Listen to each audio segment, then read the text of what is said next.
Hi everyone, welcome to GoLocal Live. I'm GoLocal News Editor Kate Nagle. Thanks for joining us this Wednesday afternoon here in downtown Providence. I'd like to welcome on my guest, Councilman Jim Taylor. Thank you for joining us today. Thank you for having me, Kate. I appreciate your coming in. You've had a busy few weeks here in the city. A lot going on with the fire department now. Of course, you are the chair of the Special Committee on Public Safety. Yes. But a few things, let's just backtrack a little bit. The issue of the fire chief has really been at the forefront of what you've been pushing for a while now. Right. And there have been some interesting developments in the last few weeks pertaining to it, including your ethics complaint, which is still pending before the commission. But let's just bring it back a little bit. The mayor says, don't need a fire chief, completely fine under Public Safety Commissioner Perry, but you have a different take on that. Yes, I think the fire department, and I've been saying all along, we need a fire chief. We need a fire chief so they can do a 5-year plan, and they can plan, they could have planned, especially we had the problems with the apparatus, they could have planned to have these apparatus replaced. Obviously, listening to the mayor yesterday, you heard that he planned to failed to plan. He's failed to plan, and the commissioner's failed to plan, because people don't realize the commissioner's been there since 2011. So what has he done?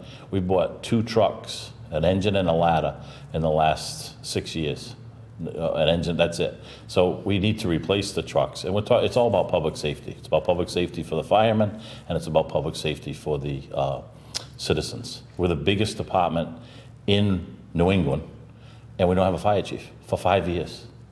Now, after the mayor's State of the City, when he was questioned, he basically kept on pointing to the master lease program as being sufficient for the city, if you will. Talked about a recent ladder that was just purchased last year.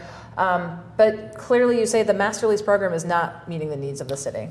Well, the master lease program would meet the needs, but we need someone to say that we need the trucks. We bring them in through the finance committee, because I'm on the finance committee, and we ask, what do you need? They've never asked that we need trucks. We need, you know what I mean? So it's tough, because the commissioner's administrator, so in his eyes, he wants to save money.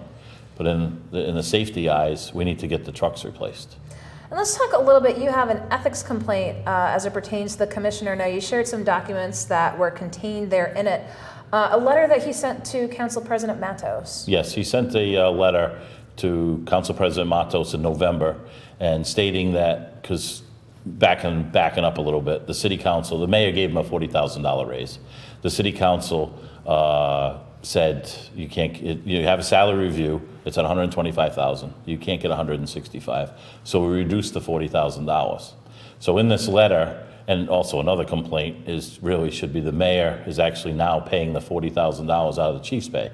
So, you know, it's like another ethics complaint, really. But he sent a letter saying that if the city council restored his $40,000, then he would make a fire chief by the end of December 31st. And you said this sounds like It sounds like a quid pro quo. Quid pro quo. Yes. Heard that term a lot recently. Now that's pending before the council. You have before the ethics commission. Mm-hmm. You have another action that you're taking. You want to know who the commissioner has actually interviewed for the fire chief position. Right. What we did was he paid, the city paid, taxpayers paid $50,000 for a consulting fee to get qualified people to apply for the chief's job. I asked, because it's been going on 5 years now, and I asked for the records, like give me the names of who applied for the job. They denied me. I appealed it to the mayor's office. They sent me a paper, it was all redacted names. It was like a big black paper. And all I'm looking for is the names. I'm not looking for Social Security. It's a public record. We have to know that we spent the money if we got names. So it's sitting in the Attorney General's office now to let them make a determination to try to get public records. Okay, a couple of legal issues. And let's talk about the issue of the fleet of the trucks. Of course, the fire department, the union made the letter a couple weeks ago specifically delineating the age of the trucks and the issues. Since then, we've seen a couple of significant issues. We've seen wheels come off of a truck returning from a call. Let's talk a little bit about that. I mean, you've seen maybe some of the rhetoric in social media, like, oh, why are we just hearing about these problems now? Union President Derek Silva said they've been going on. These have just now come to light because it's reached such an issue. Right. It's unfortunate, like I say, that the union had to reach out to the city council for this, because obviously the lack of leadership of the mayor and lack of leadership of the commissioner, he's crying out to the city council, we need help. We scheduled a meeting to discuss with the repair shop and to discuss with the chiefs and the commissioner, because he's the acting chief, and to try to figure out, what we can do is, and I put it in the finance committee because not my public safety committee, because in the end it comes down to money. So what we scheduled a meeting. Coincidentally, the commissioner couldn't go, and then the chiefs couldn't go, and then the repair shop couldn't go. Have you rescheduled that? We rescheduled. It's going to be next Tuesday night. Okay. It's going to be in the finance. I believe it's 5 o'clock. The meeting's not officially on the table Do you yet. think but the it's gonna be commissioner next should be there? Yes, he's acting chief. He has to be there. He should be there to explain why. What happened? Why didn't we plan on this? Why did we only buy 2 trucks in the last 6 years? The trucks are 20 years old, and we're the busiest. Engine 3, the one that wouldn't start, does 5,000 runs a year. It's the busiest in New England, even in the second busiest, because Boston has a busy one, but we're second busiest. And it's unheard of. And the trucks are just, and it's not the repair shop's fault. The repair shop is out there trying to fix what they can with limited resources. I mean, we spent 113% more on parts this year because the trucks are so old. And the repair shop's trying to, do the best they can to fix them. But we need to get new vehicles. We need to get new trucks. And I'm sure you've also seen, folks in social media, probably not associated with the department, chirping, oh, the department's too big, or they negotiated benefits too good, and this is what happens. Something else falls apart. Is it a zero-sum game? No, I wouldn't say. I mean, we closed 2 companies on the east side. And then and then going back, to 5 years ago, the commissioner and the mayor, they ended up changing the shift.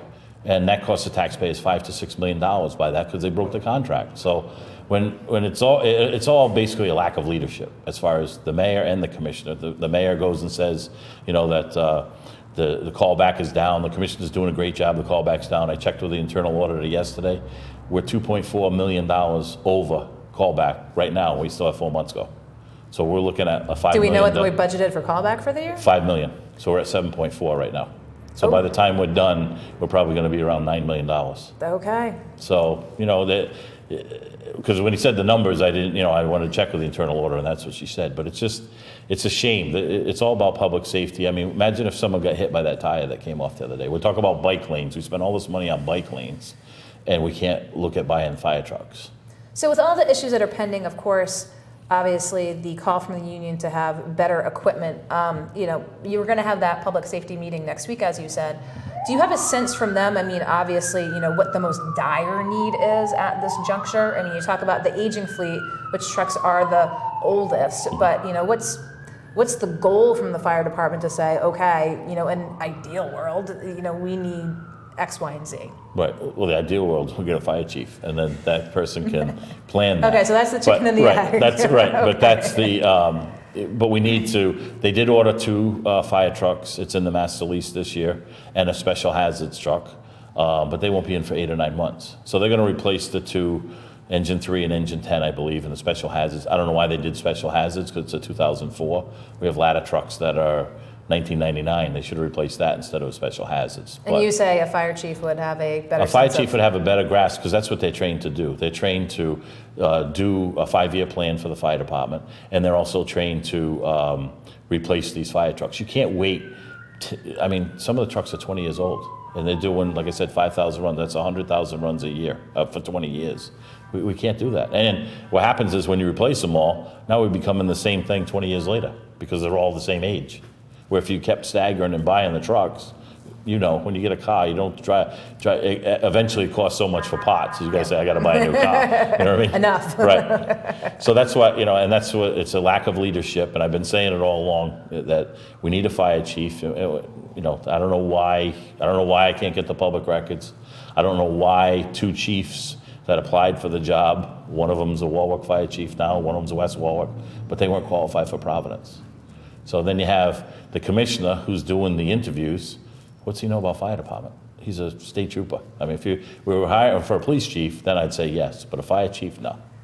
Well, we're going to continue to keep on this issue here, so I appreciate your taking the time to come in today, Councilman Jim Taylor. Thank you very much. And thank you for watching us on live. We had a full day, news, politics, lifestyle, and more here in downtown Providence. So when you see us pop back up, watch us on live here at GoLocal. I'm news editor Kate Nagle.